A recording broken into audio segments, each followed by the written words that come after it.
Assalamu alaikum wa rahmatullahi wa barakatuh. Hello everyone, I miss you all. This is Yasmin Edeha.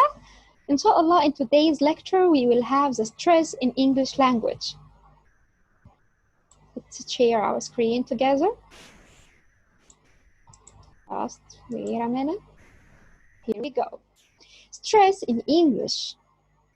In today's objectives of our session, we will speak about two objectives: the nature of stress and the importance of stress.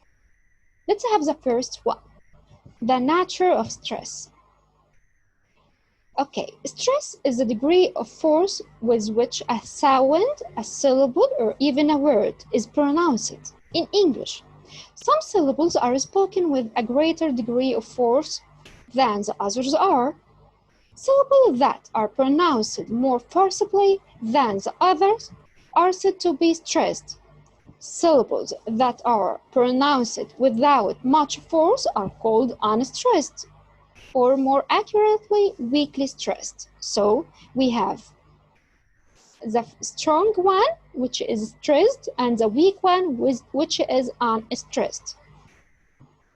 For instance, the word conduct, which consists of two syllables, conduct, may be pronounced with the stress on the first syllable as conduct, conduct, conduct as a noun, or with a stress on the second syllable as in conduct, conduct as it a verb.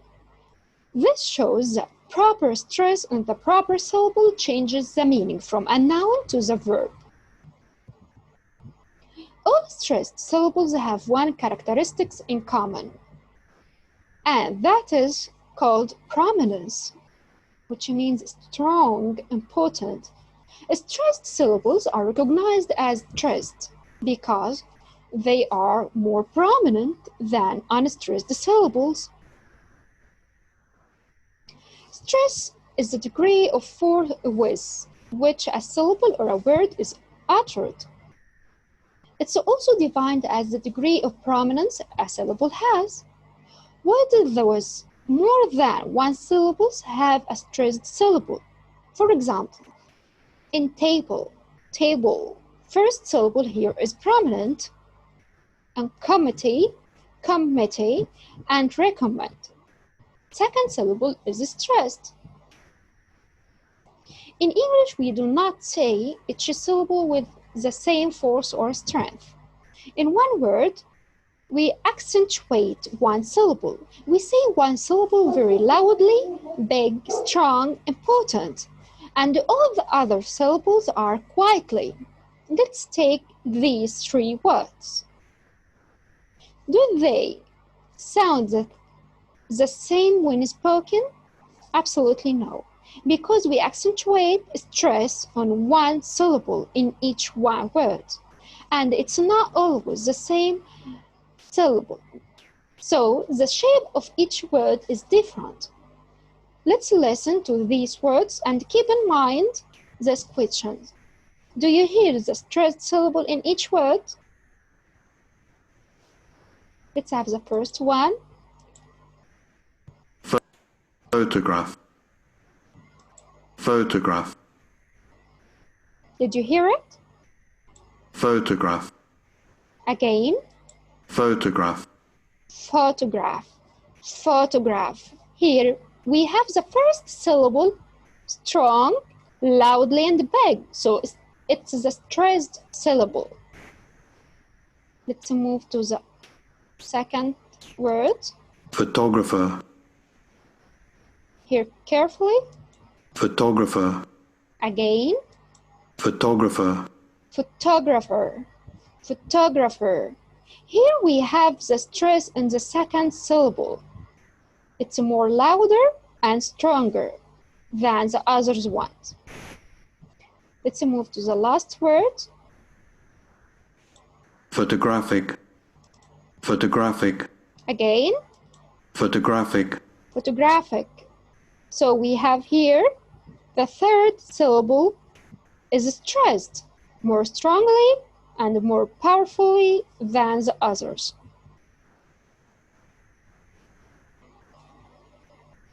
This happens in all words with two or more syllables like teacher, Japan, China, above, conversation, interesting, important, demand, etc. The syllables that are not stressed are weak, small, and quiet. Fluent speakers of English listen for the stressed syllables, not the weak syllables. If you use word stress in your speech, you will instantly and automatically improve your pronunciation and your comprehension. Try to hear the stress in individual words each time you listen to English, on the radio or in films. For example, your first step is to hear and recognize it. After that, you can use it. So hear and recognize it, so you will be able to use it. We have two very important rules about word stress. The first one is one word equal one stress. One word cannot have two stresses. So if you hear two stresses, you have here two words, not one word. The second rule is the stress is always on a vowel, not on a consonant. It will be always on a vowel. The second objective of today's lecture is the importance of stress. How important is teaching to place stress on the right syllable in English? It will be worth quoting to Clifford, 1985, page 19, who says that stress is the key to the pronunciation of an English word, and the location of the accent always be learned with the word. If you stress the wrong syllable, it may be quite impossible for anyone listening to understand what you are trying to say. So be careful. Stress is an important feature of English pronunciation, and to become a powerful communicator of English, one needs proficiency while using different stress patterns in his communication. Besides, word stress is not used in all languages. Some languages, like Japanese or French, for example, pronounce each syllable with equal emphasis. Other languages, English for example, use word stress and pronounce different syllables with more or less importance. Word stress is not an optional extra that you can add to the English language if you want.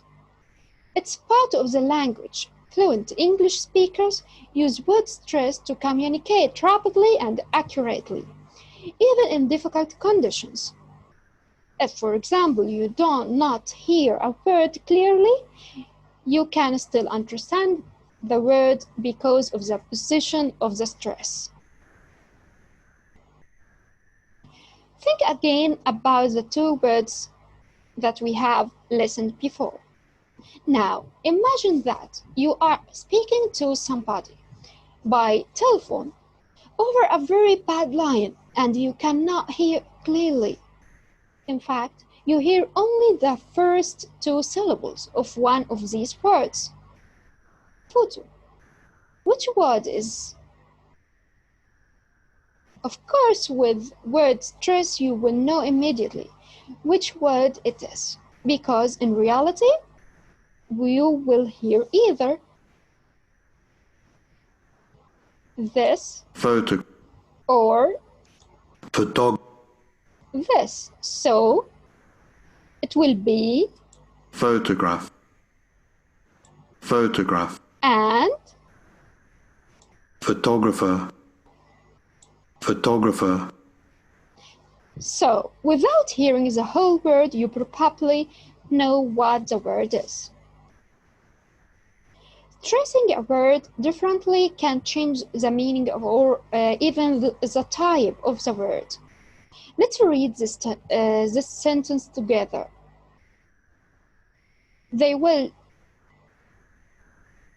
desert the desert by tomorrow. Again, they will desert the desert by tomorrow. They will desert the desert by tomorrow. Think about the grammatical difference between desert and desert. The first one here, it's a verb, so the stress will be on the second syllable, desert, desert. And here it's a noun, so the stress will be on the first syllable. It will be desert, desert, desert, desert, desert, desert, desert. It's a magic, right? Of course, you will also have the context of your conversation to help you. This is a simple example of how a word stress helps us to understand the spoken English, especially rapid spoken English. There are many other examples because we use word stress all the time without thinking about it. So that's it for today's lecture, and I hope that you have enjoyed it. Thank you and see you soon. Bye-bye.